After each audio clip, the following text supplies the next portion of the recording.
What's up, everybody? So, N7 Day has passed, and it was somewhat eventful. As predicted, we didn't get much. However, we did get something that has the community talking. Overall, it was a fun day. I was annoyed when my first stream crashed, but later I got to be a part of a group stream with some other Mass Effect creators, and I really enjoyed that. But for this video, I want to go over what we got for N7 Day, and what it could mean for Mass Effect in the future. So the first piece of the puzzle started with this blog post on the Bioware site. Happy N7 Day, everyone. You guessed it. I come to you with another blog. But each year that I write these, they are important moments of reflection for me. I get to pause and think about how truly lucky we are to have Mass Effect, how thankful we are for the community and support we get. We've been through a lot together and we appreciate you. Like you, we've heard the rumors lately. You've made it clear you care deeply about what's next. So let's start by setting the record straight. The next Mass Effect game is in development, and EA and Bioware remain committed to telling more stories in this universe. The truth is, the last few years have been an incredibly busy time at Bioware, but currently the team is heads down and focused exclusively on Mass Effect. We have a lot of universe to cover, lots of features to build, and lots of romances to figure out. We're excited by what we're building, and we promise you, when we're ready, it'll be a lot of fun to show. Until then, thank you for your patience because y'all are thirsty for news, and I see you looking for secret meaning in my tweets. Okay, sometimes they have secret meaning. Beyond the next game, there's more to get excited about. I haven't talked about it much, but you may have heard a little something about a TV series. We've been partnering closely with Amazon on it, and we're really excited with what the team over there is coming up with. The writer's room is going strong, and we've got a lot figured out about how it fits within the Mass Effect canon and where it sits in respect to the new game. The show will explore a brand new story within the universe's timeline and will be set after the original trilogy. It won't be a retread of Commander Shepard's story because, after all, that's your story, isn't it?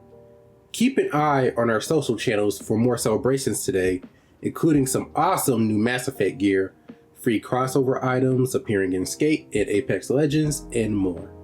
Happy N7 Day, Mike Gamble, Executive Producer, Mass Effect. P.S. Disclaimer: there is no secret game information to be gleaned by anything I'm saying today, I promise. So, as we expected, there won't be a trailer or anything like that this year, but it has been confirmed that the Mass Effect TV series is happening, and that the series is taking place after the trilogy, which is a nice surprise, and probably the smartest decision. The problem when trying to do TV adaptations of RPGs like Mass Effect is that everyone has a different interpretation of how the main character should act. So someone somewhere would probably raise a fuss about how the character was being portrayed. I think having Shepard played out in a television series would canonize the character's traits in the minds of many, so it may be for the best to leave that alone. But yeah, having the series take place after the trilogy allows for more creative freedom and a new story to build upon. The most important thing that has to be right is the series' history up to the point of the first episode, and anything that happens within the time skip. Some things are going to have to be canonized, like the ending of Mass Effect 3. It's inevitable. But I think most people either think Destroy is the best ending or maybe Synthesis. But if the writers can get the foundation right, we may have a series. But outside of the TV series, there's some info on some Mass Effect gear and some crossover items, like this N7 outfit and board from Skate, which does look pretty good, and I couldn't find much on the Apex Legends drop. I don't think that collab is out yet, but let's look at that disclaimer again, because with Gamble, there's always something, and there was. If you're looking at the post, you'll notice that some letters are italicized, and when you put them all together in order, the letters will spell out URL Krogan N7. So for like the next 2 hours, everyone was trying to figure out what the deal was with this message. Everyone was trying to put the URL in different ways. Krogan N7, N7. Heck, I was looking at Google images to try to find something. Nothing was working. And after a while, people were starting to give up. Thoughts started creeping in like maybe we weren't getting anything this year. But then about 2 hours later, this post came out on the Mass Effect Twitter page, or X page. X page really doesn't hit the same. But anyway, they posted this file path. However, if you put the file path in as is, it's not going to work. The path has to be deciphered, and eventually someone figured it out. When deciphered, the file path turns into this, and the URL will take you to this picture of some Krogan, with Civil War being the theme of the picture. I thought there was something else at the bottom here. It's hard to make out, but it's just some IP related stuff. So yeah, this ended up being our surprise this year, but a picture can paint 1,000 different scenarios. So now everyone is like, what could this picture possibly mean? Looking at it at a surface level, a Krogan Civil War is going to happen. But when? And how did things get this bad? Also, is this going to play out in the TV series or in the next game? Lastly, who is the Krogan that is more prominent in the picture? So, I do have some initial takes on things. I believe that a Krogan Civil War could have broken out in a few different ways, but at the moment, I'm just going to tell y'all the two takes on what I think could have happened. The first is that there was some unsatisfaction with Rex's role. It's to be assumed that Rex surviving Varmire and curing the genophage are the canon choices, as they lead to a more complete story than having Reeve as the leader.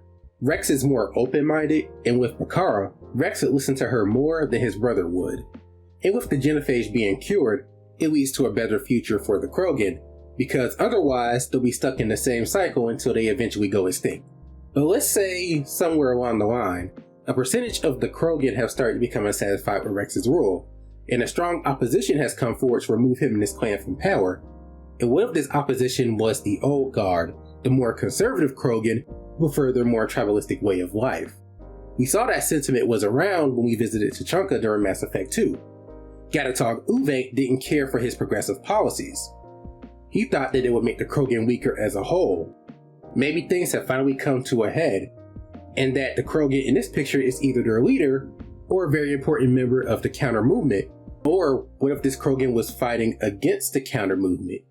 If this were the case, this would have to take place in the game more than the TV show. As for the Krogan, they would probably have to use a lot of CGI models, and that would be extremely costly. I mean, the show is being made by Amazon, and Amazon does have deep pockets, but that price tag might still be a little too high.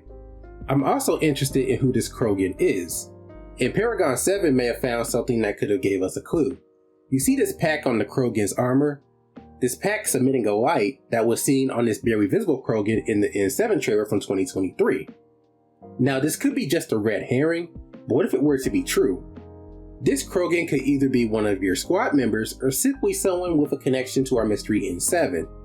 This Krogan nods to the N7 and the N7 nods back, which does at least signal a neutral relationship.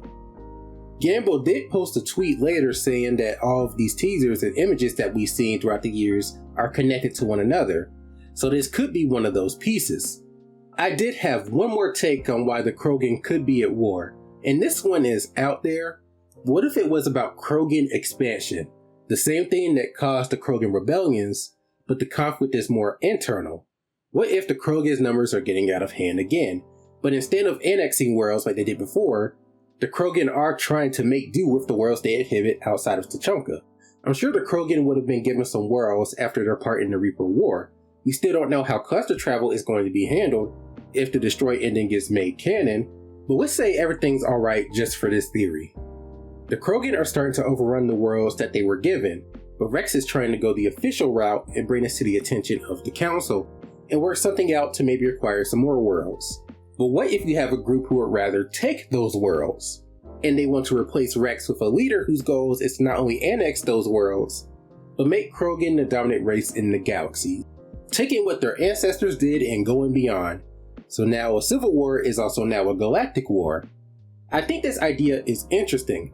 However, this could be seen as kind of uninspired, as the lore has already gone down this route before, the Krogan rebellions. And I don't know why the Krogan would want to go down this route again after dealing with the previous fallout. This group could just be that confident in their chances. And if I was them, I would attack the Solarians, just saying. But this was something that had crossed my mind. But what do you guys think of all of this? Let me know in the comments. I want to thank you all for watching. Feel free to leave a like, comment, and subscribe, and I'll see you all in the next one. Peace. So yeah, this ended up being our surprise this year, but a DJ Sonic 3.